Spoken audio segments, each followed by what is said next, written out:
There's a lot of content out there promising great muscle growth in less time. So let's discuss two popular methods that promise exactly that. Specifically, a lot of coaches and lifters turn to methods like drop sets or Myo-Reps to pack in a ton of stimulus in little time. In the case of drop sets, you simply do a set, immediately reduce the weight, and then continue for more reps. This is often repeated for multiple drops. For Myo-Reps, you do a set, you rest 5 to 15 seconds, then perform mini sets with the same weight. Again, this is often repeated for multiple mini sets. Personally, I just like to conceptualize both of these as set extension methods, where the initial set provides the bulk of the stimulus, and the additional drops or mini sets add extra stimulus with little additional time investment. So what does the research show on these? We do have some solid data on drop sets, and they seem to be decently effective and quite time efficient. On the other hand, we have little direct research on Myo-Reps. I personally suspect that Myo-Reps are a bit better than drop sets, just because drop sets require you to reach failure with lighter weights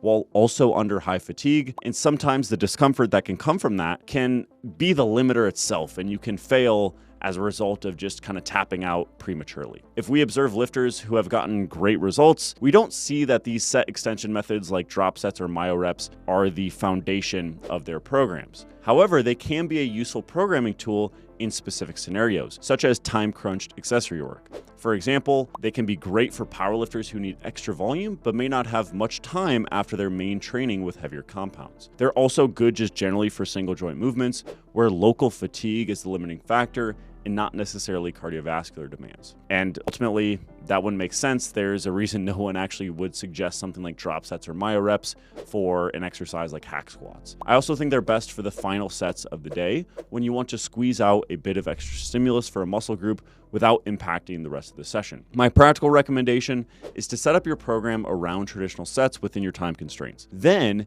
add in some set extension methods like Myo-Reps or drop sets to pack in additional stimulus if doing so doesn't meaningfully harm your performance in subsequent sessions. The bottom line here is that these methods can be effective tools, but they're additions to a solid foundation, not replacements for it. Be sure to follow along for more training insights without the hype.